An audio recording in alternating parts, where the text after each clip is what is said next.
अस्सलाम वालेकुम। आज हम CC 3.1 और उसका जो चैप्टर 9 है, इसके पेज 1 में बहुत सारे वेल्डिंग प्रोसेस जो मोस्टली कंस्ट्रक्शन फील्ड में यूज़ होते हैं, इनके मतलब जानेंगे। और वेल्डिंग प्रोसेस में कौन कौन सी ज़रूरी चीज़ों का ख्याल रखना होता है, और वेल्डिंग के दौरान किसी भी वेल्ड को कम्प्लीटली और सक्सेसफुल वेल्ड बनाने और परफेक्ट एप्लीकेशन के लिए जो रिक्वायर मैकेनिकल प्रॉपर्टी है, इसके लिए कौन से पैरामीटर की ज़रूरत होती है। और इसके अलावा ऐसे वेल्डिंग प्रोसेस जो कई एक दूसरे तरीके से मेटल को ज्वाइन करने के लिए इस्तेमाल होते हैं, जैसे इलेक्ट्रोस्लैग वेल्डिंग प्रोसेस है, और इसके अलावा बीम वेल्डिंग प्रोसेस है, और इसके अलावा flux core arc welding process है, और इसके अलावा फ्रिक्शन वेल्डिंग प्रोसेस है। और इनके अलावा बहुत सारे दूसरे प्रोसेस हैं जिनसे थिकर प्लेट को, जैसे न्यूक्लियर रिएक्टर है, एटॉमिक एनर्जी आबदोज और शिप वगैरह को वेल्डिंग करने के लिए इस्तेमाल होते हैं। और इसके अलावा शटल, हवाई जहाज़ और एयरक्राफ्ट वगैरह के लिए ऐसे वेल्डिंग प्रोसेस जो थिनर और हल्की शीट प्लेट को वेल्डिंग करने के लिए इस्तेमाल किए जाते हैं। तो इस चैप्टर में बहुत ज़्यादा इंफॉर्मेशन है वेल्डिंग प्रोसेस के हवाले से। ये बहुत बड़ा ये चैप्टर बहुत बड़ा है, और ये चैप्टर काफ़ी बड़ा है और काफ़ी सारे पेजेस हैं इसमें। तो एक ही वीडियो में कवर करना मुश्किल है, इसलिए हर पेज की अलग अलग से वीडियो बनाएंगे। और इस तरह से इसके लिए टाइम निकालना भी आसान है, और आंसर क्वेश्चन को भी साथ साथ सॉल्व करना भी इजी है। तो शुरू करते हैं पेज 1 में। तो शुरू करते हैं पेज 1 में। Let's start. Introduction to welding process. तो बहुत सारे वेल्डिंग प्रोसेस जिसके मतलब जो जानकारी है और उनके मतलब तारफ़ है इस पेज में। तो सबसे पहले है ए वेल्डिंग प्रोसेस। ए वेल्डिंग प्रोसेस में special equipment use with the method for the producing welds. A welding process special equipment use with the method for the producing welds, और इसको एक मेथड से इस्तेमाल करते हुए जो है वेल्ड बनाते हैं। Welding process are classified into two specific area, और वेल्डिंग प्रोसेस को टू एरिया में इसको जो डिवाइड किया गया है।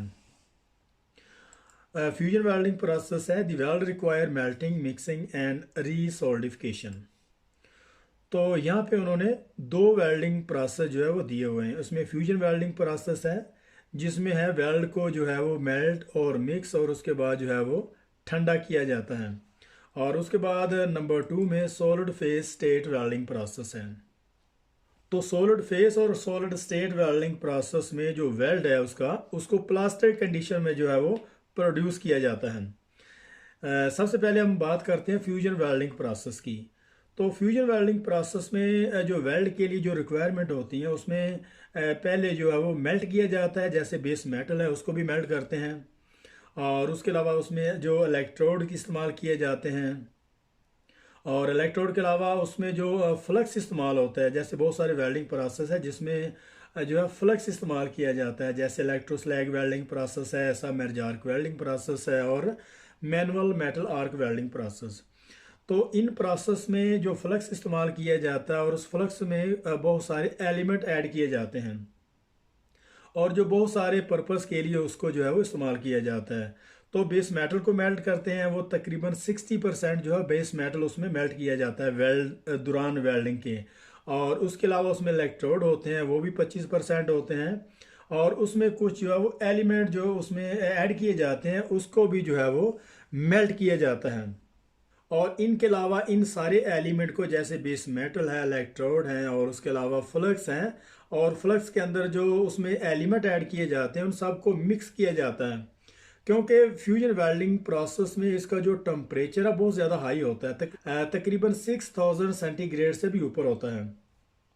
और बहुत सारे हाई जो आर्क इंटेंसिटी वाले जो वेल्डिंग प्रोसेस है उनका तो बहुत ज़्यादा हाई होता है, और ये जितने भी एलिमेंट होते हैं वो आपस में मिक्स हो जाते हैं। पहले उनको मेल्ट किया जाता है, बेस मेटल को, इलेक्ट्रोड को, और उसके अलावा उसके जो फ्लक्सेस हैं, फ्लक्सेस में और जो उसके अलावा एलिमेंट भी होते हैं वो भी सारे मेल्ट होते हैं। उसके अलावा उनको मिक्स किया जाता है।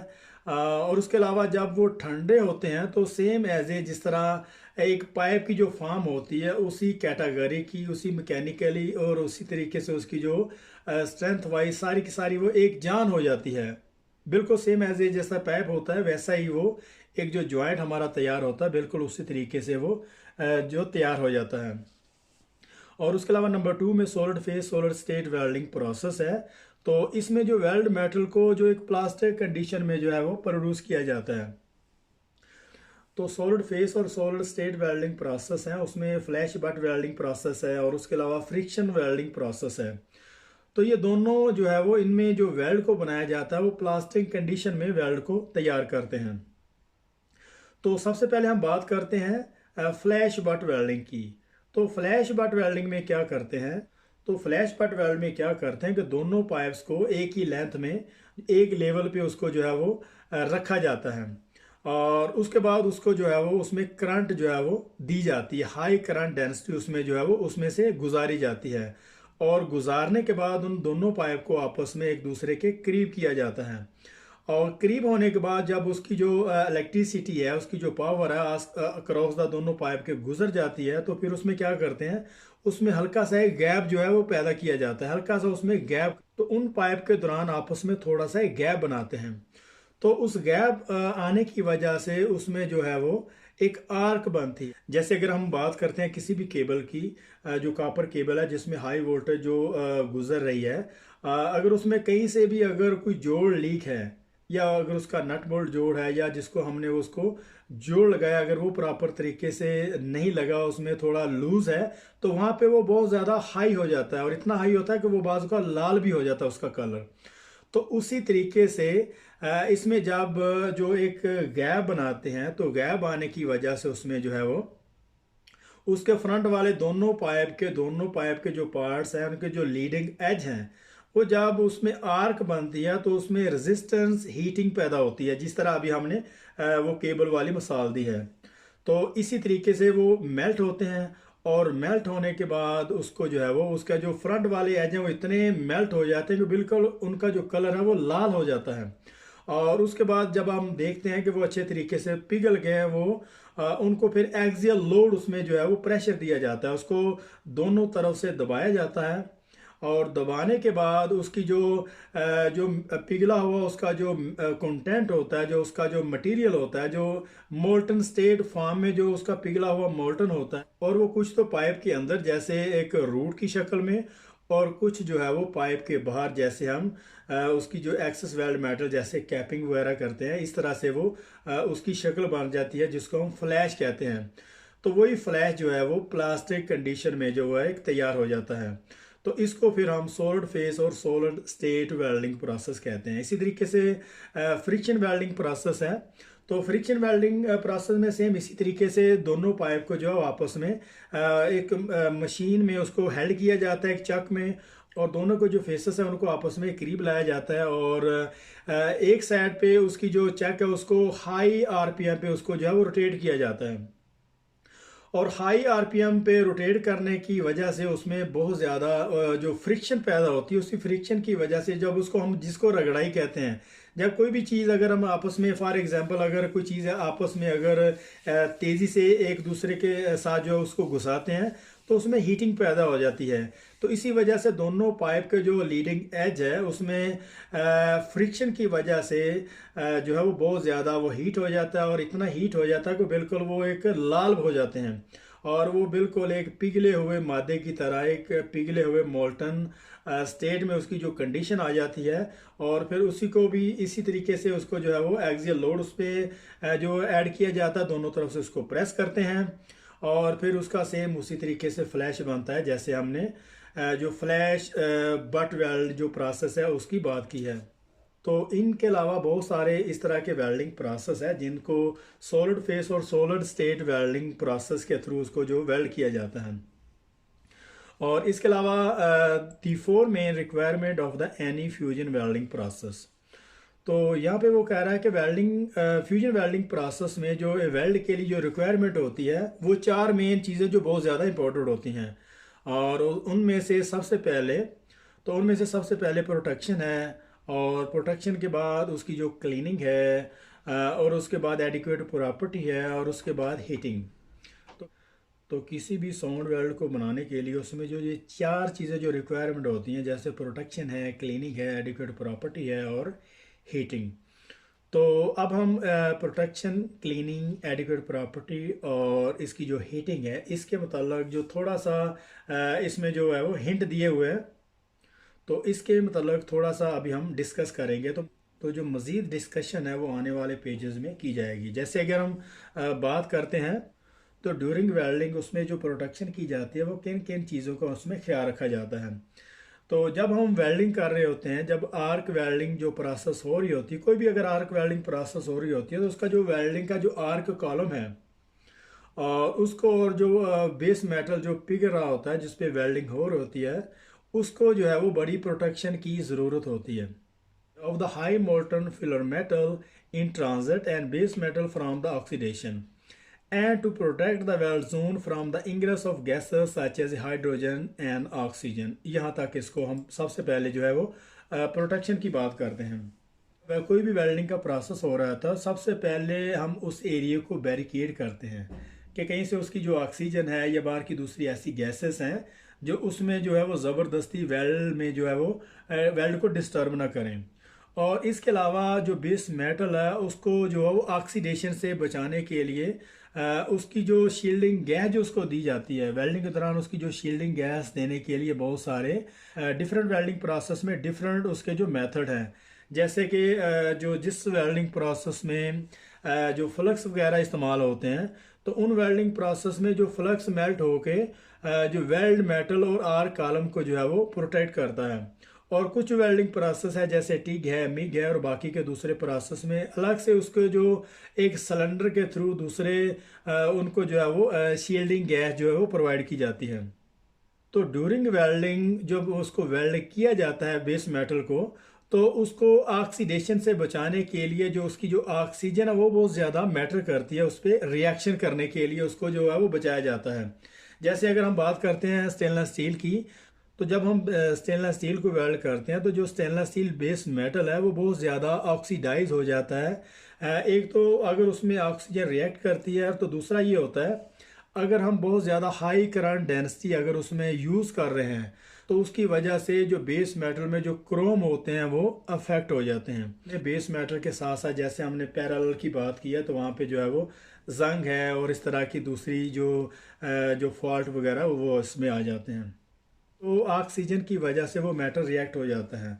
और उसके बाद जब हम उस हाई करंट डेंसिटी पे किसी भी स्टेनलेस स्टील या इस तरह इस कैटेगरी के वेल्डिंग प्रोसेस से हम उसको वेल्ड करते हैं तो जो स्टेनलेस स्टील मेटल है वो ऑक्सीडाइज इस वजह से हो जाता है कि जब हम उस पर ज़्यादा करंट उसमें यूज़ करते हैं तो हाई करंट डेंसिटी की वजह से उसमें जो क्रोम होते हैं बेस मेटल में वो इफेक्ट हो जाते हैं और उसके इफेक्ट होने की वजह से जो मेटल है वो ऑक्सीडाइज हो जाता है और उसमें जो है वो वक्त के साथ साथ आने वाले वक्त में उसमें क्या होता है उसमें जंग वगैरह, रस्ट और पिटिंग इस तरह के जो फॉल्ट है वो आने के चांसेस होते हैं।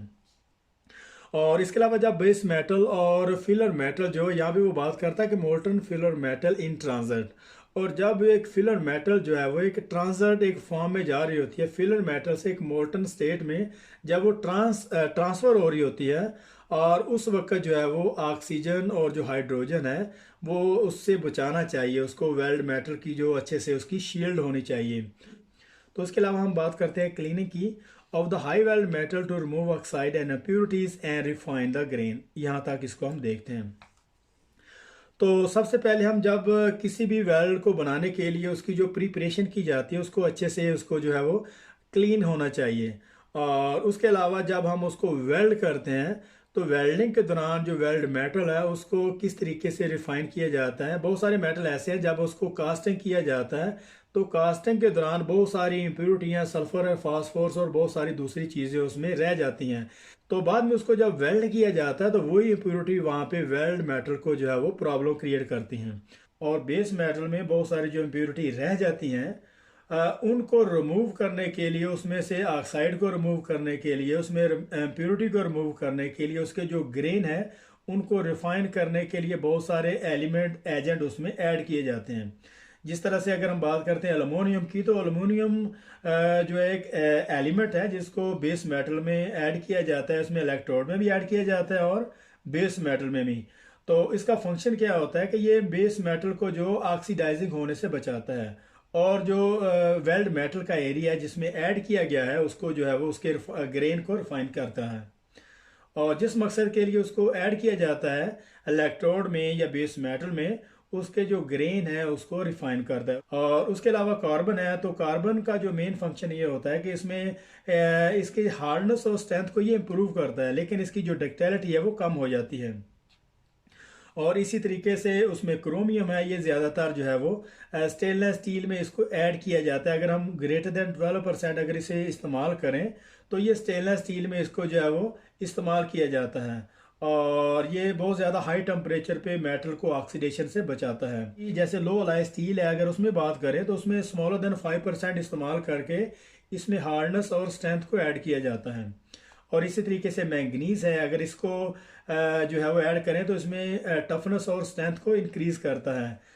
और इसके अलावा मोलिब्डेनम है, मोलिब्डेनम को जो है वो स्टेनलेस स्टील में ऐड किया जाता है। और इसके अलावा निकल है, और ये भी जो हार्डनेस और उसकी जो टफनेस है स्ट्रेंथ को इंक्रीज करता है, इसकी डक्टिलिटी और क्रोजन को कम करता है। और इसी तरीके से अगर नियोबियम की बात करें या सिलिकॉन है या टिटेनियम है, टंगस्टन वगैरह, वनेडियम, तो बहुत सारे ऐसे एलिमेंट हैं। तो इसके अलावा एडिकेट प्रॉपर्टी है, तो adding alloy element to the weld to produce the desire mechanical property. Weld metal में जो एलिमेंट हैं उसको जो है उसमें ऐड किया जाता है, तो उसकी जो डिजायर मैकेनिकल प्रॉपर्टी हासिल करने के लिए।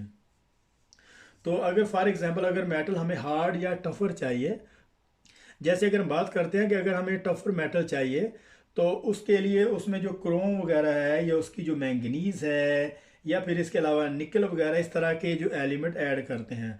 अगर हमें हार्ड मेटल चाहिए तो उसमें कार्बन वगैरह को ऐड कर लेते हैं, उसमें क्रोम वगैरह को ऐड किया जाता है।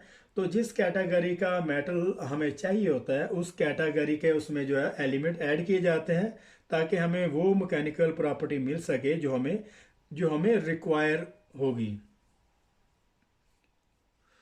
तो नंबर लास्ट में हीटिंग है, of high enough intensity to cause melting of the base metal and filler metal.